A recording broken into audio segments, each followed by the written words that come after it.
is Big Man Tyrone, and you're about to watch the MtG Cabal cast with your hosts, Woad, Thirsty, and Reptile.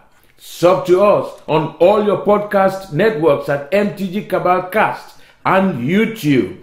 Alrighty guys, welcome to the newest episode of the Cabalcast. This is part 2 of 3 for what to do about diversifying your bonds. So basically, episode 1 we touched on how to go from being a backpacker to kind of making a segue into vendorhood. This episode, we're going to get into the nitty-gritty of a vendor. Yep. And what it means once you have shifted successfully from the backpacker to I have a booth. And I want to have a booth at a big event. It's not at a pre-release. This is at a Grand Prix or whatever large event they're going to be called from now on if they continue to exist. So, without further ado, let's kick it off. So I think we're going to start out with probably what is the biggest item here, and it's really how you diversify at an event. And what we mean by that is really how you're diversifying your stock. What are you bringing? What are you looking to do? What are you maintaining? Kind of how are you carving your niche? And when I think about this, for me, this is based on 2 things primarily, and I harp on this all the time at least. It's the format of the event and the customer profile I've built for myself online or in person, wherever I am primarily. And that's pretty much what I attempt to align to. If I'm kind of a potpourri vendor, I'm going to stick with that. You know, I'm going to have a little bit of everything. If I'm a specialized vendor online, like Troll and Toad, they do a lot of Commander stuff, so I'm going to make sure, you know, that is my brand there. Star City, they're known for their constructed events, so they're going to try and tune into whatever event they're at is. Although, you know, for them, a little bit of their live persona is actually having decent deals on played condition cards, right? That's kind of the customer played profile. Case is great. Yeah, exactly. Everybody loves their played case. That's kind of the customer profile that they've built for themselves. And then again, you know, the rest is tailored to the event. For me, it's not a little bit different. It is becoming different. Basically, what we've seen over the last year kind of accelerated the belief that we've said on this podcast that, you know, casuals drive the market, and your casual format, EDH, reigns supreme. So prior, I would have always catered to the event.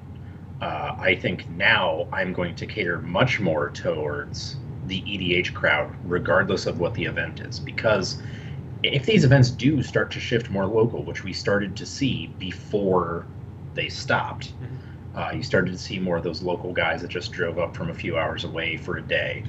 If that happens, the best way to ensure that you're moving things is to appeal to those casual players, the ones that may not have the LGS around. So for me, going forward, that's what I'm going to diversify towards, is I want to be more of that, you know, EDH specialty casual vendor.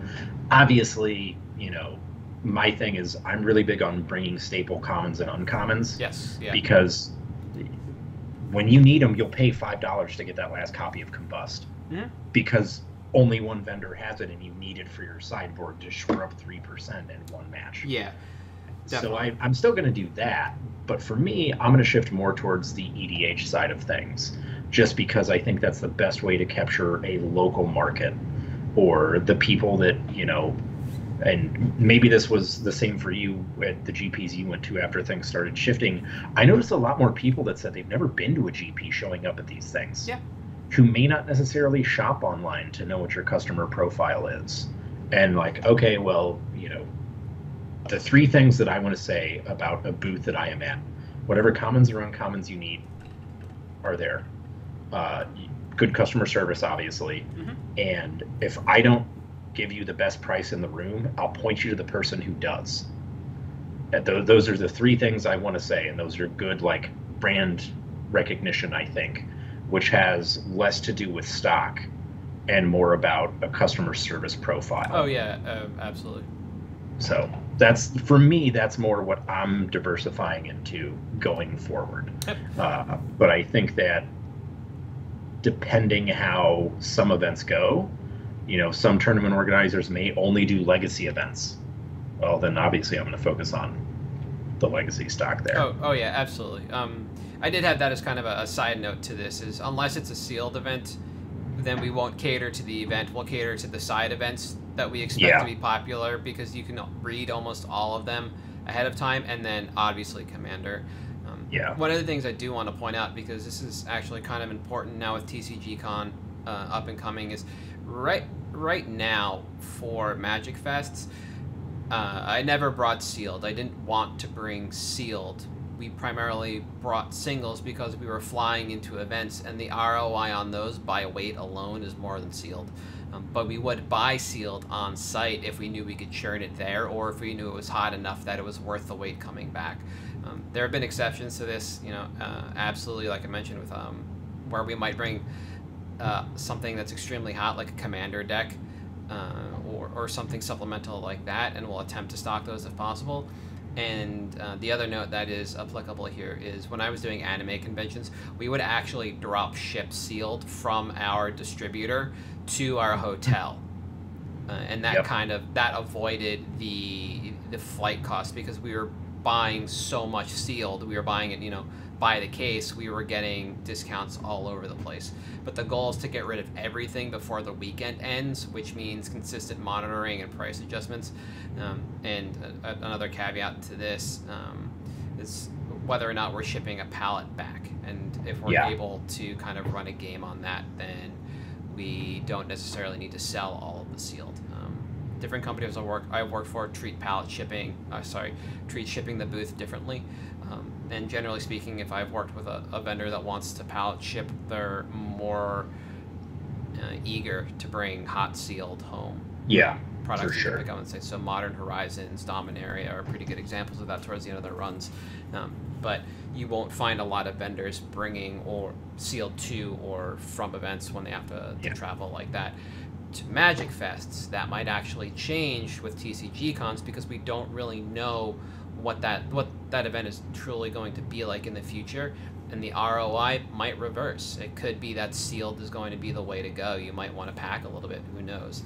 But that's definitely something to think about when you're looking to kind of diversify, set up your booth, and really kind of carve out a niche. Something else we want to talk about is what you bring and what to supply. For me, historically, outside of Vegas, it's only ever really been singles. Vegas is a different story, captive audience. Sometimes you have something brand new, like Ultimate Guard products are a little scarce when they first release. So sometimes if you're an early adopter and you're able to get those, they're worthwhile bringing in some of the Ultra Pro stuff. But the booths that I generally work are usually singles only. That's our supply. It's just cases, maybe some binders, and things like that. But if you wanted to bring other odds and ends, that's kind of on you, because you will get those questions. And I think especially for me, the extra supplies you bring are actually kind of based on where I'm at in the room.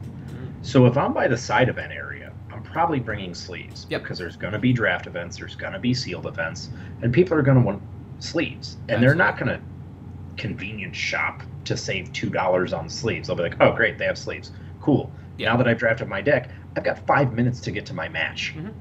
I need these sleeves and I need to go. Absolutely. So that's one of those things that, extra vendors bring. You'll always see, obviously the artists and the token guys are there. And this is kind of along that same line where you'll sometimes see dice vendors or deck box or deck bag. I just saw a post today in one of the art groups for TCG Con. There's a sculptor who was licensed to make new Magic statues. There were, Kamigawa Block got them. There's Spirit Link, Sarah Angel, all that from way back in the day. It's Chandra and Liliana. And they're new statues that were licensed, and they're going to be at TCG Con, and that's going to be the only place to get them for now, besides their website after TCG Con. And it's about knowing, what your position is in the room, what you're bringing for me, because, there were times where cool stuff I know for a fact literally got business because someone needed a life pad. Oh yeah. Because after they made it so you couldn't use dice anymore to indicate life totals, if you lost your life pad, you ran over to Cool Stuff, you paid $2 for some awful uncommon just so you could get that free life pad. Yep. Which was really a $2 life pad because you had to buy that awful common. And I think that, branding this is one of those places where branding kind of comes into play. Because when you signed up for a GP under Channel Fireball, what's something you got? You got a Channel Fireball deck box. You got a Channel Fireball life pad. Yep. These are the little things that as you get to the space where you have a booth, where you're establishing this broader brand, these things take on more importance. And it's the type of thing that you don't necessarily think about until you're in that position, at which point you may be at your first GP scrambling because you're like, oh God, I don't have business cards. I don't have this, that, whatever. And you may not want it. You may. But it's definitely an opportunity for you to help establish a brand there as like, you know what? These guys are always by the side event stage. They've always got sleeves. They've always got life pads and boogie boards. Yeah. Great. Boogie boards are another one that are huge. Yeah. That I will try to bring like 1 or 2 cases of every event I go to because they sell so incredibly well. And they're easy to pick up and move.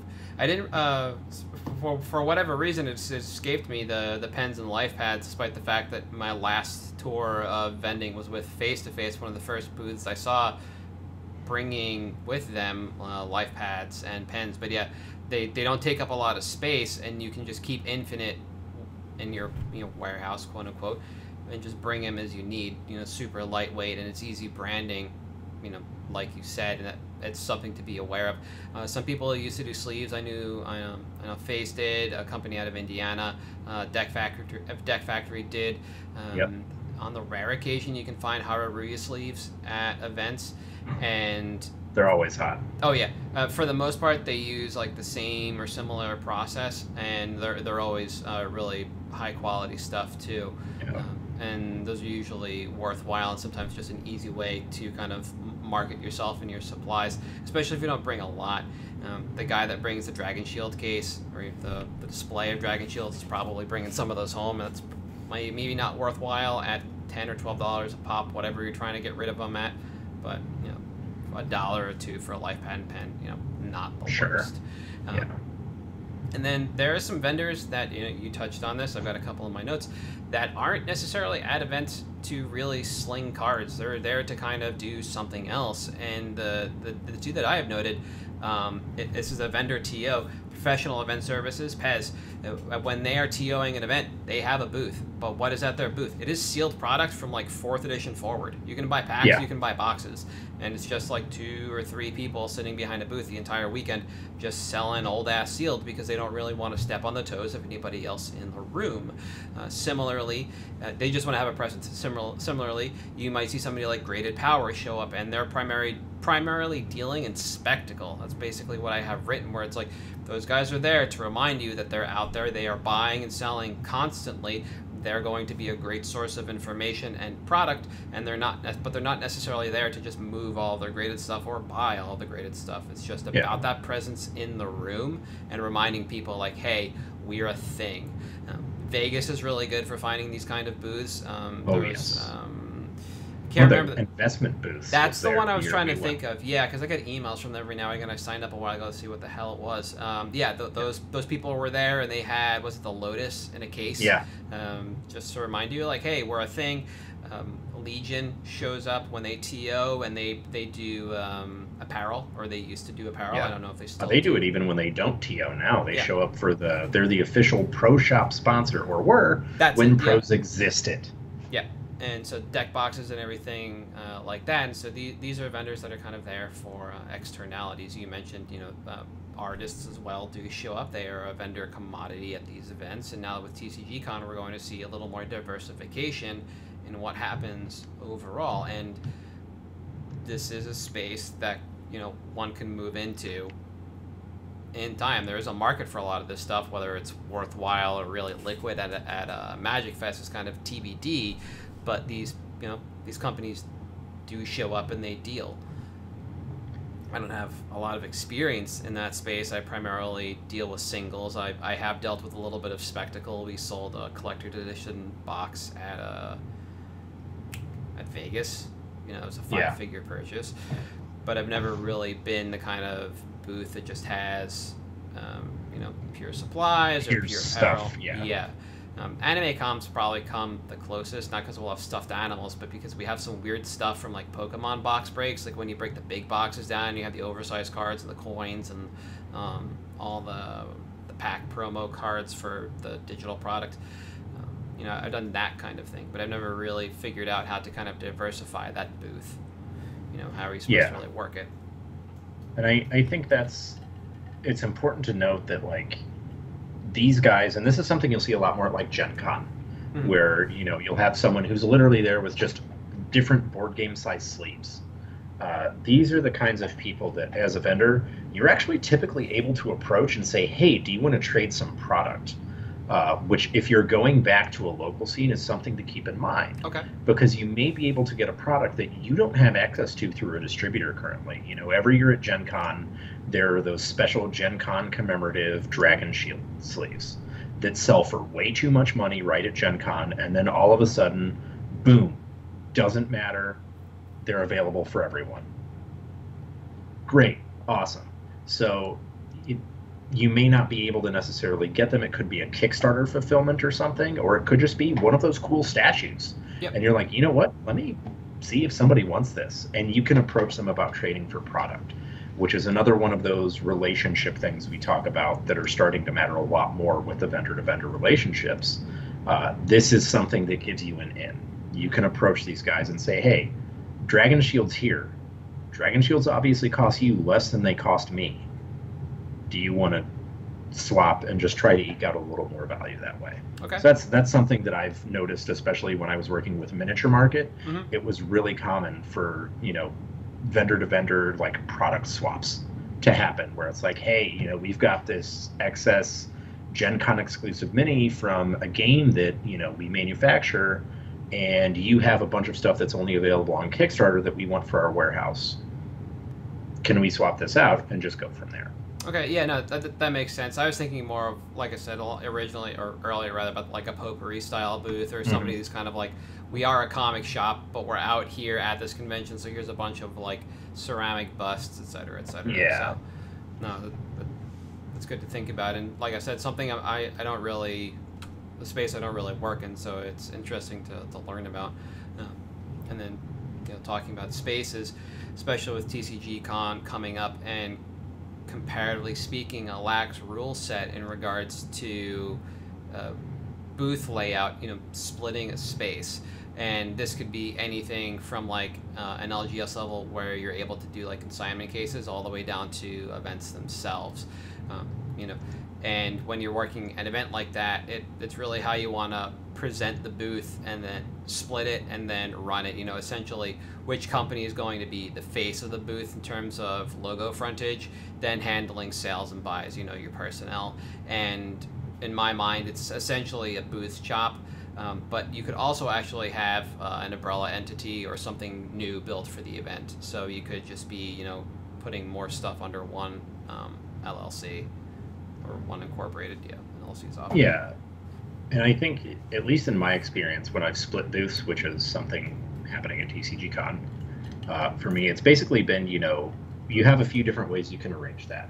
You can either set up, here's my cases, here's my buy space. We just occupy the same space. We're going to communicate about what cards we're not competing on for the weekend. What are the cards you really want? What are the cards I really want?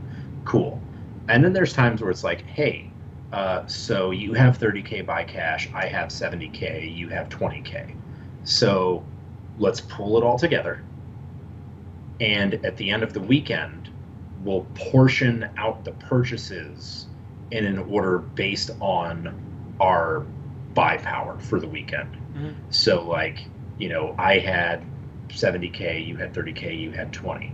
So I will get the equivalent out of our stock of singles, and you know, draft or whatever you have to do to figure it out. But that's a way that you can easily kind of do it all on the back end and kick the can down the road, so to speak, where you're not necessarily doing it up front, like, go to that guy to sell your scavenging ooze. He's 2 feet away. He's the one you want to go to. Sorry, he's got a line. It enables you to split it up a lot more effectively and do it in a more streamlined fashion for customer service, which I think is the important facet of that style agreement. Pool it and figure it out after the weekend's over, when you're all too tired to deal with people and you're probably going to make some mistakes, but who cares? You win some, you lose some. It's pretty much like we both said, essentially a booth job from our episode about that and discussing it. And there are a number of ways to do it. And like I said, a lot of this is going to come down to almost everything we've talked about, like what TCG Con is going to bring to this economy, and what the event space is going to look like for card vendors. Because as I mentioned, the opportunity to create a new incorporated and then mush a bunch of LLCs underneath does exist. So essentially you can just rotate through LLCs who's going to show up where, because TCG Con might care that the same vendor does or does not show up X amount of times in Y space kind of thing.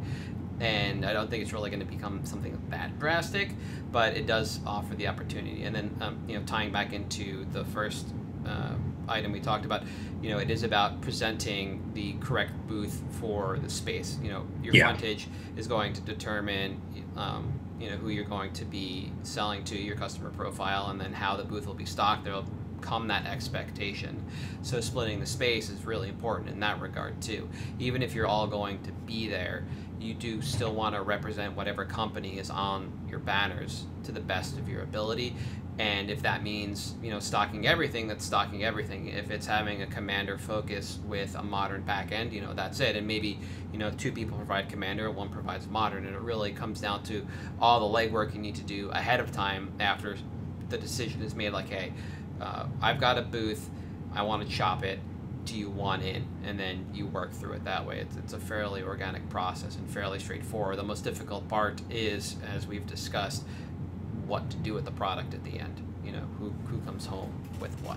Yeah, who gets the dual lands and who ends up with a bunch of pat tag sides. Yep, exactly. And again, that's just based on your local customer profile or your online customer profile. You're just going to fill the gaps that you have, with the cards you need. And essentially that's what a lot of this kind of boils down to is, all right, so you're thinking about going from backpacking to vending. Well, who you're going to serve? What is your end goal? What do you want your stock to look like, and how do you want to go fish for clients, essentially? Where are you going to cut your deals, and what's going to be best for you?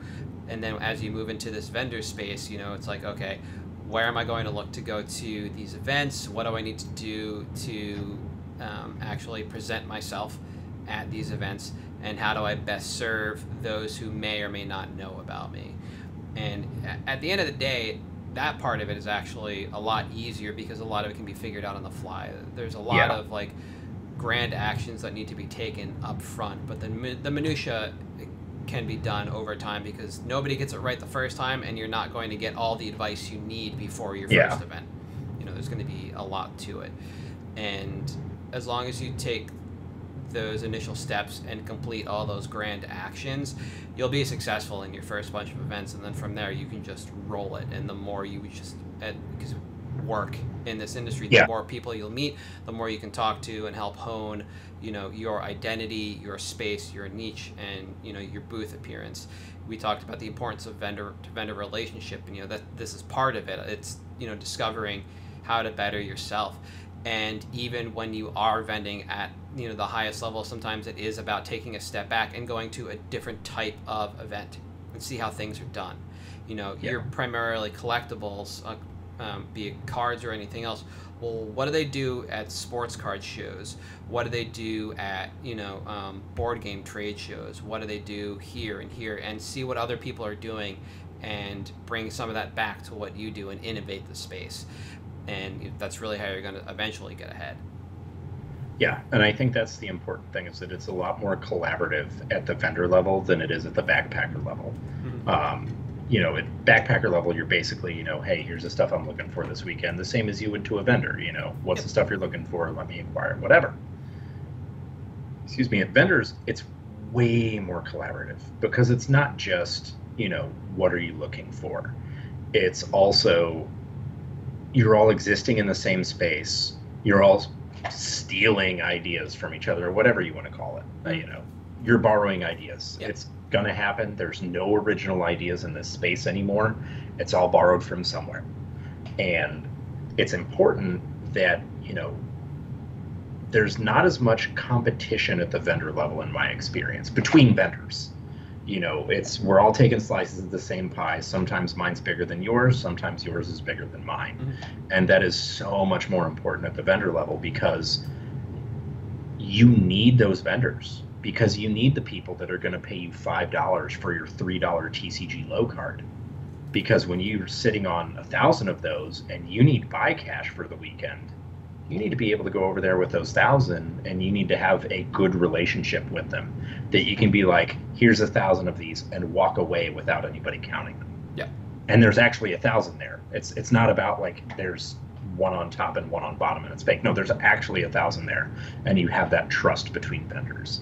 Because once that's developed, it is, just like you said, much, much harder to fail. You're just rolling success at that point. So yeah, it's an interesting space to work in because no one entity can really capitalize and own it all, so it becomes a symbiotic relationship, and that's where we keep mentioning, you know, you got to serve your audience and know what to bring to sell to whom, and at the same time be willing to point people in the right direction when you're unable to serve a customer. You know, you mentioned earlier, if you can't sell something to somebody at either the lowest price of the room, or you might not even have it, but you know who does, send that person in the right direction, because now you've introduced that customer to another vendor, and the opportunity for them to spend money in both places now actually benefits the space as a whole. And it's really unique because this is kind of the only space that I've worked in where that's the case. Everything else has just been, you know, pure corporation and conglomerate. You know, try and be the biggest you can before you hit any kind of antitrust or monopoly structure. But that's not how vendors work. It's a really amicable and a really interesting space to work in, and it's, you know, it's worthwhile, and it's a super fun place to be, honestly. Like graduating from backpacking to vending, you know, if you can do it, it is a very worthwhile thing. It's a lot of time though. It's a huge endeavor. A ton. Yeah. So be prepared for sleepless weeks, not just nights. Yeah. There's that bit. Anything else before we head to picks? Nope. Let's do it. All right. I'll go first. Okay. So because mine, as we talked about before the cast, this was a doozy. Oops. So Friday night, I was going through picks because I was a travel day, but it's neither here nor there. And I've held some of the courts on my Court of Grace, Court of Ambition, etc. on my watch list for a while, and Court of Grace finally started to pop. So I was like, all right, let's take a look at this. And CK was buying a much larger number this week than they were a couple of weeks ago when I first put it on my list, and the buy price had effectively doubled as well. The TCG market has kind of held similar, but population is in that weird flux state where as it rose, more flooded into the market because people just wanted to dump it and sell in. So I was like, all right, we'll run it. And you know, you take a look at this card, and it triggers in your upkeep. You make a 1/1 soldier, and if you're the monarch, then you make a 4/4 angel, which is, you know, pretty neat. Overall, the playability of this card is a little more narrow than anything else. It just kind of generates tokens.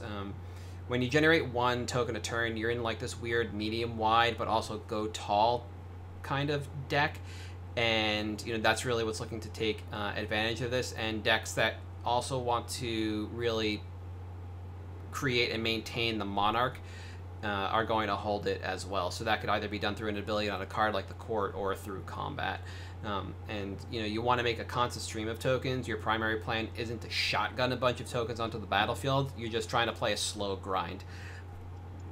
So when you look at this card, the initial glance says that these decks, like I said, want to go medium wide and just a little bit tall, and they're utilizing this as a source of constant creature output with upside, going from a 1/1 to a 4/4. So when we take a look at EDH Rex, and we take a look at the top commanders, and we say, okay, you know, what is this actually doing? You can see pretty clearly that aside from some like outliers, like again Arcanum Weaver, a lot of this is just about, you know, slowly accruing additional creatures, buffing them a little bit, and taking over the game that way. But kind of outstanding then are Jared, Carthalion True Heir, and Queen Marchesa. They're more of your Monarchy style decks. Yeah. They're what's going to play this for card advantage reasons, because, you know, this plays into both sides of how you can attain the Monarchy, by ability or by combat. So this falls squarely into basically a casual token strategy. It's something that just wants to really grind out the game. Neither the Jared decks nor Queen Marchesas are really like consistently quick decks. They're just there to play the maximum amount of Magic they can. Yeah. So when I picked this, and we were looking at the stocks graph, and I'll extend this out so we can see, you know, when I picked it, we were basically buying into a recovery of the market price. It had crashed after an all-time high. So I thought it was going to be, you know, pretty interesting to pick up now, because there would be profit to buy a list. You know, basically I thought about 6 months if things held steady, and once the open market picked up and prices adjust to demand, churn would most likely put us at about 12 months for any type of profit overall. That's if you bought in on Friday. Over the weekend, CK's buy list quantity of 132 was filled. Just straight filled. So we're definitely looking at an easy 6+ months if demand continues that we've seen. But I also don't doubt that there will continue to be arbitrage opportunities. They just won't be as large as we saw heading into the weekend. And this moves much more into hold territory rather than just trying to arbitrage. When I came back to Card Kingdom on Monday and I only saw that they were buying the extended variant non-foil and the standard foil version, I really thought that TCG Player had been emptied because there was immediate arbitrage opportunity, but that was not the case. On Friday, there were 251 copies, unique prices of this card at LP or better. As of recording, there's 236, so 15 unique prices disappeared, and the market price is about the same as it was then. So overall, I think this is a good card to hold on to. You can still buy in at a really decent price. It's just the timeline has extended now. Again, I thought this was going to be a layup to buy a list immediately via arbitrage, and then a couple months later down the road is when we would actually see pure profit to buy a list with like a clear win in about a year. Now I think we're solidly looking at 6 months to minimum profit to buy a list, but still a clear win to buy a list in about a year. All said and told, this is one of those things where I've seen Jareth play. It's Jareth, right? Not Jared. He didn't go to Jareth Lean and Titan. Yeah, not Jareth. Jared. Sure. Jared. Yeah. I have seen Jared play it in a couple Commander videos, not paired with Court of Grace, so I can imagine that if this does see that kind of play pattern, if this does see play on, you know, Commander Clash content, or whatever, Star City, any kind of popular Commander content, we might see this pick up again. I don't doubt that, but I'm not holding my breath on it. Yeah.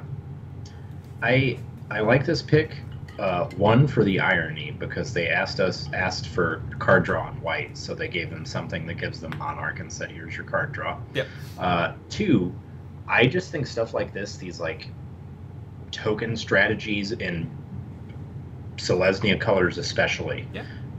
Not only that, it satisfies the tribal. You get soldiers, you get angels. It really does just hit all of those casual EDH check marks. And it's also something that was printed recently. And in cycles like this, they're typically loath to reprint them anytime soon. It's somewhat plane specific as well, which is kind of nice, because the courts were in the school. But They may be like, no, they're just quartz. So who knows? But I think the reprint equity is pretty low here as well. So I think that it's not one of those picks where you necessarily like, well, we're looking at 6 months unless a reprint hits. I just don't think we're going to hit a reprint in the next couple of years with this card. So I would see it as, worst case, like you said, you're looking at 12 months for pure profit to buy list, which is not terrible for the cost. It's not like this is a $20 card you're getting in on. Yeah, like the market and the average prices, when you look at stocks, is pretty much a lie. You can just a TCG player right now and pick up a bunch for like $1 under market value. Like, they're there, they're available, and it speaks to people just trying to sell out because it's into whatever demand seemingly just kind of appeared out of nowhere. So it was a race to the bottom to get out of this stuff, and you're able to get in now pretty cheap. So I think now's the time to buy. And then, speaking to everything you said, it checks all those boxes, including the weird one that's play as much Magic as possible. Yeah. Like, that's what Winter Orb's for. And Stasis. But that's neither here nor there. Yeah. All right. So I am picking mine based on a couple of things. One, a recent rules update that gave all infect creatures the creature type Phyrexian. And two, the fact that we're about to see basically 6 straight months of creature type matter sets. Yep. Card is Plague Engineer. So in addition to that, we got the Old Border variation and Modern Horizons. So I'm actually picking Modern Horizons 1 Plague Engineer here because, one, I think we're about to see a little bit of a dip in the price because Old Border exists, so naturally people are going to flock to that one and try to upgrade their copies. Yep. Of course, we'll see a dip in the price because the demand for that version drops. 2, over the next 6 months, is it likely that we're going to get some kind of Lord for a creature type that matters that people are going to want to play? Absolutely. Absolutely. Yeah. Of course we are. In that case, well, it might be an elf. It might be a cleric. It might be a rogue. There's tons of decks for these creature types where a card like Plague Engineer is suddenly relevant. Then you get into the Infect stage of it. Infect is arguably tier 1 in Legacy at times. And there's been times where it's been pretty darn good. Rip Blazing Shoal in Modern as well. I think we may see a resurgence in decks like in tribal decks and Infect in Modern, where Plague Engineer really shines. Yep. So if that's the case, I expect you're looking at probably about 6 to 8 months before we start to see an uptick in this card. That's because at that point we'll have our MH2 supplies, which may or may not actually be to demand. Mero says it is. We'll see if it actually is. So I'd expect getting in now at about retail sick deal, somewhere around there. You'd be looking at a profit in about 8 to 12 months, similar to your Court of Grace pick. Now, that said, relying on WotC to print busted creatures in the meantime may accelerate the timeline. Yep. It's not exactly like they're known for playtesting, I don't know, anything. So there's a possibility that maybe in Dungeons and Dragons we get something that just completely busts warriors in half, more so than Lavissa Cold Eyes. And in that case, you may see this spike a little bit sooner. But in the meantime, I'm perfectly comfortable getting in between $3 to $4 over the next 3 months, just acquiring them in trades, purchasing them, whatever I can do. Yep. Just to try to get this card, because it is inevitable that some tribal deck over the next 6 months is going to blow up when we have Twilight 3, I guess at this point, with vampires and zombies, which are vampires and werewolves, which are releasing at different times now. We have Dungeons and Dragons, which is clearly a class matter set. Yep. And we did just get Strixhaven, which gave us a good healthy amount of wizards and stuff like that, all of which have relevant creature types. Not to mention, someone's going to try to make squirrels happen now that we have another Squirrel Lord. I mean, we've seen it. It's not even just the Squirrel Lord. So there's also Squirrel Storm, which makes a bunch of squirrels, and you can win that way, a la 8-Whack. Like, you picked us on Friday, basically into the Phyrexian rule update, but in the interim, Modern Horizons 2 has basically gassed the format, and I keep saying this in the podcast Discord. It's like every day, Modern and Legacy get faster and faster. Yeah. And I just saw somebody I think it was a Star City stream. Todd Anderson just like blanked Ross Merriam with the Squirrel Storm playing 8 whack. He just played you know, however many 4 Wild Cantor, 4 Burning Tree Emissary, 4 of the other Burning Tree Emissary that makes double green, Goblin Bushwhacker, and you know, Squirrel Storm, like kablam, right? But if you have Plague Engineer and you drop it on Squirrel, they basically go nowhere. Similarly, there's several different artifact decks running around that you can you know, effectively turn off with Plague Engineer. You don't get the entirety of the creature base because it's a little dynamic, but you can still get a lot of the threats that way. Yeah. It's not terrible against decks that aren't dedicated to one theme overall, but where a majority of the theme shares a creature type, it is absolutely a worthwhile card and something to look at. I don't know. Oh, go ahead. It reminds me of when Angel Stompy and we had Combo Winner in Legacy, and everyone included Engineered Plague in their sideboards because Goblins was so prevalent at the time. Yeah. And that's all it was for. It was just for the Goblins matchup. Yeah. The thing is, like, we already have Humans as a tier 1 deck that's only gotten better recently in Modern. Cards like Plague Engineer were already in the sideboard for that, and we're getting more tribal stuff. Makes sense to me that we would see more Plague Engineers in sideboards and maybe even main board. Criminally underrated on this card, Death Touch, by the way, which I was reminded of when you mentioned the artifacts, because it doesn't necessarily blank them, but it certainly makes combat math a whole lot more awkward because you can just block and kill. Yeah. No, very good point. Yeah, it's one of those things where it's like if you play these formats that maintain this tribal like history, Legacy and Modern, this has always been a worthwhile card. Or where some synergistic deck, a la Grixis Delver, relying on Pyromancer tokens to clear out the game, you know, this is a worthwhile card to bring in. You know, even just playing these formats, you should have 4 of this card anyway. As an investment, it only makes sense to pick them up now before we really see what kind of shakes out in all of these formats. You know, like I mentioned before, you pick this in, you know, ahead of that update, you know, essentially into that update.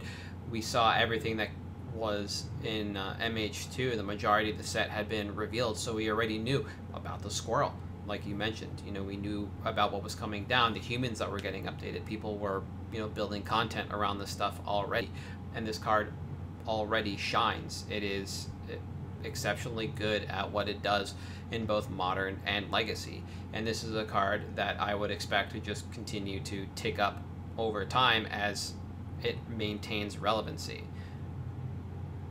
So it is also one of those cards that will only get better the more aggressive creatures Wizards of the Coast prints. Yep. Similar to Coco. It's as long as dudes matter, this card matters. Mm-hmm. And Wizards has made it clear dudes are always going to matter. Yeah. Magic is whatever. I still have the statement that Legacy is the first 2 years of spells for Magic and the last 2 years of creatures from Magic. Yeah, pretty much. Yeah. Yeah. That is the perfect synopsis of that format. And it's great because you can see that in the new Izzet Delver deck. All the spells are basically from like Nemesis and previous, and all the creatures are from Modern Horizons 2. Yeah. 4 Ragavan, 4 of the other red 1-drop, and Murktide Regent. Yeah, Murktide Regent. It's great. It's awesome. No. Say Luffy. Exactly. At the end of the day, I do like Plague Engineer. This is also one of those things where you can, you know, you like to bring it up every now and again. You can just keep it in your binder forever. People will need this. Yeah. People that play these formats will just look for it whenever and wherever they can. However many you choose to buy in, and you know, you can get out. You'll be able to get out at, especially in person once we begin resuming this stuff. I expect Modern to continue on. You know, they just made Modern Horizons 2. Why wouldn't you just continue with this format? Overall, again, I like the pick. I think the timeline's fine. I think it might actually be shorter, just based on what I'm seeing, because the reason that Modern and Legacy get faster is because the creature decks get better. That's true. It's not really like anybody's playing anything new. Combo. Combo is combo. There wasn't much added to any of these decks besides Gay as well. It's a combo. So, true. This is just helps hone in and tone back the creature effort. per the conversations we had last week about picks, I think we're still kind of missing that mid-range deck in Modern. You know, once he gave us a bunch of brilliant cards for John Denabzan, but we don't know what those decks are going to look like yet. And this slides into those sideboards easily. Yep. So, overall, like the pick. It's a card I really enjoy, and I would advise people to look at this. Yeah. So, it's sideboard cards are always relevant, and that's something that I've tried to harp on consistently throughout the cast. Is like these cards are pretty good. Yep. It turns out. Exactly. But unless you got anything else for us this week, I think we can call it a podcast here. And as always, we are at MtG Cabalcast on Twitter, Facebook, YouTube, Patreon, and you can find the podcast, I guess, on YouTube. The podcast is available on Apple Podcasts, Stitcher, Spotify, Audible, Google Podcasts, and Apple Podcasts. I am at Halt I Am Reptar on Twitter. You are at Thirsty Sizzler. See you next week.